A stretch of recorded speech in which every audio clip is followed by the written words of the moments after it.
آپ دیکھیے کہ جہاں ہمیں جہنم سے بچنے کی فکر ہوتی وہاں ہمیں یہ بھی ہوتی ہے کہ یا اللہ جنت میں لے جانے والے کام کیسے، وہ کون سے کام ہے، میں کیا کروں کہ میں جنت میں گھر بنا سکوں. اور آپ دیکھیے کہ جنت میں تو صرف ایک کوڑا رکھنے کی جگہ دنیا اور دنیا میں جو کچھ ہے سب سے زیادہ قیمتی ہے.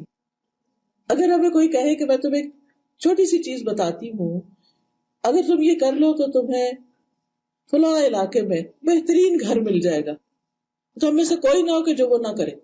لیکن جنت کے لیے ہم وہ چھوٹے چھوٹے عمل جو ہیں ان کو اگنور کر دیتے ہیں. تو اگر ہمیں واقعی جنت کا شوق ہے تو پھر اس کے لیے بھی محنت کرنی پڑے گی، اس کے لیے بھی کوشش کرنی پڑے گی. اور ان کوششوں میں بھی آپ دیکھیں کہ ہماری کوششیں بعض اوقات کسی کام کے کرنے کی ہوتی، اور بعض اوقات کوئی کام چھوڑ کر انسان جنت پہ پہنچ سکتا ہے. مثلا حدیث میں آتا ہے رسول اللہ صلی اللہ علیہ وسلم نے فرمایا، میں ذمہ دار ہوں جنت کے کنارے پہ محل کا، ایک پیلس کا، اس شخص کے لیے جو حق پہ رہتے ہوئے جھگڑا چھوڑ دے. بعض اوقات آپ کا ہسبینڈ کے ساتھ یا کسی بہن بھائی کے ساتھ کوئی جھگڑا چل پڑتا ہے اور معمولی سی بات ہوتی ہے اور پھر وہ ناراضگی بن جاتی ہے، پھر ایک دوسرے سے بول چال ختم ہو جاتی ہے، پھر وہ ایک دوسرے سے میل ملاقات، آنا جانا، شادی پہ اب بس قطع رحمی ہو جاتی، اور دونوں اپنی اپنی جگہ کیا سمجھتے ہیں ہم حق پر، ہمارا قصور نہیں. تو ایسی صورت میں انسان کو کیا کرنا چاہیے کہ انسان چاہے یہ سمجھے کہ میں حق پر ہوں. تو آپ دیکھیے کہ زندگی میں کہیں نہ کہیں کسی نہ کسی سے جھگڑا ہو ہی جاتا ہے. ایسے میں جھگڑا ناراضگی چھوڑ کے آپ سلام میں پہل کر لیں، بڑا مشکل ہے، اتنا آسان نہیں. لیکن جس کو یہ پتا ہو کہ اس کے بدلے جنت مل جائے گی اس کے لیے نہیں مشکل، وہ اپنے دل پہ پتھر رکھ لے گا اور آگے بڑھ جائے گا. پھر آپ نے فرمایا اور جنت کے درمیان میں سینٹر میں ایک پیلس اس کے لیے جو مذاق میں بھی جھوٹ چھوڑ دے، جھوٹ بولنا چھوڑ دے مذاق میں بھی. کیونکہ اکثر ہم ویسے نہیں جھوٹ بولتے، لیکن کسی کو ہنسانے کے لیے، کسی کو ایسے ہی تنگ کرنے کے لیے ہم کوئی غلط بات کر دیتے ہیں، اور پھر جب وہ ناراض ہونے لگے تو ہم کہتے ہیں نو آئی واز جسٹ کڈنگ، میں تو ایسے ہی مذاق کر رہی تھی تم سے، میں سیریس نہیں تھی، it was just a joke. تو اس جوک میں بھی جھوٹ نہیں بولنا، غلط بیانی نہیں کرنی. اور پھر جنت کے اعلیٰ درجے اس کے لیے ہیں جس کا اخلاق اچھا ہو، لوگوں سے ملے تو خوش ہو کے، آگے بڑھ کے، سلام کر کے. اچھا اخلاق کیا ہے؟ دوسروں کو اپنی ذات پر ترجیح دینا، دوسروں کو آگے رکھنا، اپنے آپ کو پیچھے کر لینا، خود بھوکا رہ کر کسی کو کھلانا، دوسروں کی ضرورت کا خیال رکھنا. اور اب تو حالات یہ ہے کہ بھوکا رہ کے کھلانا کیا، خود کھا بھی رہے ہیں تو کسی کو آفر نہیں کرتے. ہماری نئی نسل تو اب اس طرح آگے آ رہی ہے نا.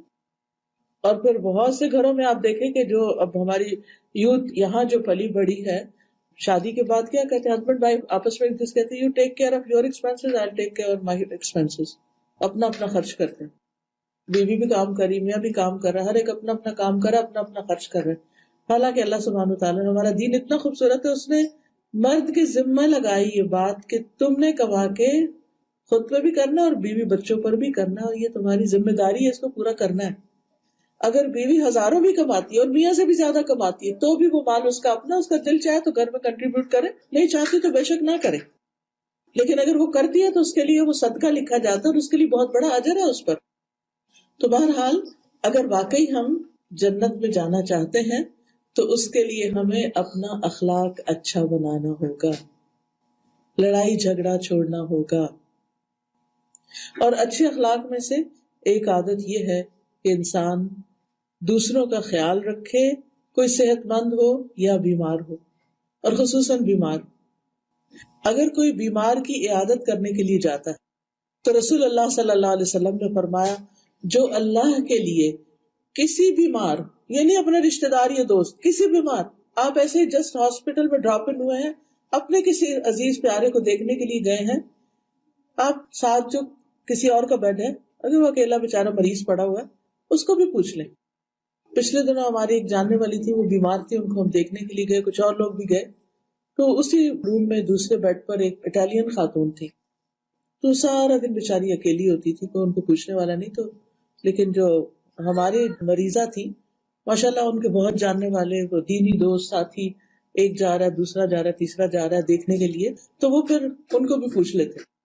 تو ہماری ایک ساتھی ہیں، انہوں نے ان کا حال چال پوچھا، ان سے باتیں کی، وہ بہت خوش ہوئی. تو انہوں نے باتیں کرتے کرتے تقریباً ایک ہفتے کے بعد میرے خیال ہے ان کو پھر کلمہ بھی پڑھوا دیا. پھر اس کے چونکہ وہ کینسر کے آخری اسٹیج پر تھی تو ان کو لے گئے اس وارڈ میں جہاں پر بالکل ایسے مریض جو صرف موت کا انتظار کر رہے ہوتے ہیں اس میں لے. اب وہ ایک دن پھر دوبارہ گئی ان کو دیکھنے کے لیے، تو دیکھتے ہی پھر خوش ہو گئی، کہتی ہیں اللہ اللہ، یعنی وہ اللہ کا نام لے رہی تھی. تو اب آپ دیکھیے کہ ایک شخص آپ کے ذریعے ہدایت پا جائے، آپ کے لیے 100 سرخ اونٹوں سے زیادہ قیمتی ہے. تو ہو سکتا ہے کہ آپ کے حسن اخلاق کی وجہ سے، آپ کی کیئر کی وجہ سے، آپ کی تھوڑی سی بات کی وجہ سے، آپ کے تھوڑا سا دل جوئی کی وجہ سے دوسرے شخص کے دل میں اسلام کی محبت پیدا ہو جائے اور اس کا انجام جو ہے وہ اللہ کی پہچان کے ساتھ ہو. ظاہر ہے کہ وہ اس حال میں نہ تو بیڈ سے اٹھ سکتی ہے، نہ نماز پڑھ سکتی، نہ اب وہ تو سیکھنے کے دن ہی گئے. لیکن اگر کوئی لا الہ الا اللہ ہی پڑھ کے دنیا سے جاتا ہے تو اس کی آخرت تو محفوظ ہوئی نا. تو یہ چیزیں کیسے آتی؟ یہ اچھے اخلاق سے آتی. ہم جہاں کہیں بھی کام کر رہے ہیں، جاب کر رہے ہیں، ہمارے جو آس پاس لوگ ہیں ان کے ساتھ ہم صرف اچھا برتاؤ ہی کر لیں تو لوگ صرف زبانی کلامی تبلیغ سے نہیں، ہمارے ایکشن سے مسلمان ہو جائیں گے کہ یہ سب سے مختلف ہیں، یہ سب سے زیادہ کیئرنگ لوگ ہیں. اسی طرح جنت میں لے جانے والے کاموں میں سے نبی صلی اللہ علیہ وسلم نے فرمایا کہ بے شک جنت میں ایسے بالا خانے، اتنی بلند محلات ہیں کہ اس کے باہر والے حصے کو اس کے اندر سے دیکھ سکیں گے، یعنی جیسے گلاس کے بنے ہوئے، اور اس کے اندر والے حصے کو باہر سے بھی دیکھ سکیں گے. اللہ نے انہیں ایسے انسان کے لیے تیار کیا ہے جو لوگوں کو کھانا کھلائے اور سلام عام کرے اور رات کو نماز پڑھے جب لوگ سو رہے. لوگوں کو کھانا کھلائے.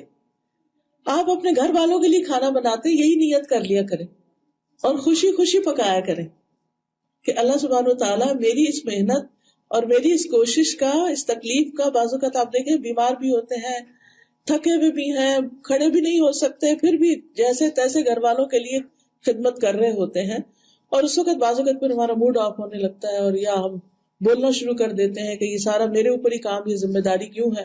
تو ایسے میں اگر انسان یہ سوچ لے بس کہ یہ جنت کے اس بالا خانے کے لیے ہے تو یہ عمل ہمارے لیے بہت آسان ہو جائے. اور دوسری چیز سلام کو عام، جس کو ملے سلام کرے، چاہے آپ اسے پہچانتے ہیں نہیں پہچانتے. تو یہ بھی اصل میں کیا ہے؟ اعلیٰ اخلاق کا نمونہ ہے کہ جب آپ کسی کے پاس سے گزرے تو بس ایسے لیے دیے نہیں، خصوصاً مسلمان کے پاس سے جب آپ گزرے تو سلام ضرور کریں. اسی طرح آپ دیکھیے کہ تکلیف کے موقع پر الحمدللہ کہنا. جب ہمیں کوئی نعمت ملتی ہے، مثلا ہم کھانا کھاتے ہیں، پانی پیتے ہیں، تو ہم کہتے ہیں الحمدللہ. لیکن بعض اوقات کوئی چیز ہم سے چلی جاتی ہے، اس وقت ہم پھر اللہ سے راضی ہوں، اللہ کا شکر ادا کریں. تو ایسے شخص کے لیے بھی جنت میں گھر کی بشارت ہے. رسول اللہ صلی اللہ علیہ وسلم نے فرمایا جب کسی شخص کا بچہ فوت ہو جاتا ہے تو اللہ تعالیٰ فرشتوں سے کہتے ہیں کیا تم نے میرے بندے کے بیٹے کی روح قبض کر لی جس کو فوت کر دیا؟ وہ عرض کرتے ہیں جی ہاں. اللہ تعالیٰ فرماتے ہیں تم نے اس کے جگر کا ٹکڑا لے لیا؟ وہ عرض کرتے ہیں جی ہاں. پھر اللہ تعالیٰ پوچھتے ہیں میرے بندے نے کیا کہا؟ یعنی جب تم نے اس کے بچے کو لے لیا تو کیا کہہ رہا تھا؟ فرشتے عرض کرتے ہیں اس نے تیری تعریف کی اور انا للہ و انا الیہ راجعون پڑھا، یعنی الحمدللہ کہا اور انا للہ پڑھا. اللہ تعالیٰ فرماتے ہیں میرے اس بندے کے لیے جنت میں ایک گھر بناؤ اور اس کا نام بیت الحمد رکھو. اس نے الحمد کہی، اس کے گھر کا نام بھی بیت الحمد بنا دو. کتنا بڑا ریوارڈ. آپ دیکھیے کہ یہ دکھ اور غم تو زندگی میں آتے ہی رہتے ہیں. ان دکھوں کے وقت اللہ سے ناراض نہ ہونا، اللہ کے فیصلوں پہ راضی ہو جانا اور اس وقت بھی شکر ادا کرنا کہ اللہ تو نے بہت نعمتیں دی ہیں، میں پھر بھی راضی، میں تیری شکر گزار بندی. تو یہ شکر کرنا جو ہے یہ اللہ تعالیٰ کو بے حد پسند ہے، اور ایسی صورت میں بندہ جو ہے اللہ کا پسندیدہ ہوتا ہے. اور جنت میں یاد رکھیں وہی لوگ جائیں گے جو اللہ کے پیارے، اللہ کو پسند ہیں، اللہ کے محبوب ہیں. تو ان کاموں کی فکر کرنی چاہیے کہ جن سے اللہ تعالیٰ محبت کرتا ہے. پھر اسی طرح لا حول ولا قوت الا باللہ کا ورد ذکر. ابو ہریرہ کہتے ہیں کہ نبی صلی اللہ علیہ وسلم نے فرمایا، کیا میں تمہیں جنت کے خزانوں میں سے کسی خزانے کا نہ بتاؤں؟ میں نے عرض کیا کیوں نہیں؟ فرمایا لا حول ولا قوت الا باللہ کہا کرو۔ کہتے ہیں کہ میں سمجھتا ہوں کہ آپ نے یہ بھی فرمایا، اس پر اللہ تعالیٰ فرماتا ہے میرے بندے نے سر تسلیم خم کر دیا اور خود کو میرے حوالے کر دیا۔ یعنی آپ دیکھیے کہ اگر کوئی آپ کو بتائے کہ دنیا میں فلاں جگہ ایک خزانہ ہے اور آپ یہ پڑھو تو وہ آپ کو مل جائے گا، کیا آپ پڑھیں گے اس کو؟ جتنی دفعہ کہیں گے اتنی دفعہ پڑھ لیں گے تاکہ وہ خزانہ مل جائے ہمیں۔ تو اسی طرح جو شخص لا حول ولا قوت الا باللہ پڑھتا رہتا ہے، اس کے غم اور رنج بھی دور ہوتے اور اسے جنت کا وہ خزانہ بھی ملتا ہے۔ اسی طرح جو شخص تسبیح پڑھتا ہے، مثلا سبحان اللہ الحمد للہ سبحان اللہ والحمد للہ ولا الہ الا اللہ واللہ اکبر، اور آخر میں اگر لا حول ولا قوت الا باللہ بھی پڑھ لے تو بہت اچھا، اور اگر یہاں واللہ اکبر تک بھی پڑھ لے تو یہ بھی کافی ہے۔ ان میں سے ہر کلمے کے عوض جنت میں درخت لگایا جاتا ہے، اور جو شخص کہتا ہے سبحان اللہ العظیم وبحمدہ، اس کے لیے جنت میں کھجور کا درخت لگایا جاتا ہے۔ اب آپ دیکھیں کہ دنیا میں کیا صرف ایک سینٹنس بولنے پر آپ کے باغ میں کوئی ایک درخت لگ سکتا ہے؟ آپ کے گارڈن میں، آپ کے بیک یارڈ میں اگر آپ کہیں کہ میں یہ کلمہ پڑھتی ہوں اور سمر آ رہی ہے، بس 3-4 جملے بولوں کہ میرا گارڈن جو ہرا بھرا ہو جائے، کیا ہوگا؟ دنیا میں نہیں ہوتا، لیکن اللہ تعالیٰ نے ہم سے وعدہ کیا ہے کہ اگر تم یہ ذکر کرو گے تو آخرت کا گارڈن ہرا بھرا ہو جائے گا۔ تو ہمیں اس وعدے کو سچا سمجھنا چاہیے اور اللہ سبحانہ وتعالیٰ کا ذکر کرتے رہنا چاہیے۔ رسول اللہ صلی اللہ علیہ وسلم نے فرمایا، جس نے سبحان اللہ والحمد للہ ولا الہ الا اللہ واللہ اکبر یہ پڑھا، اللہ تعالیٰ ان میں سے ہر کلمے کے عوض جنت میں اس کے لیے درخت لگائیں گے۔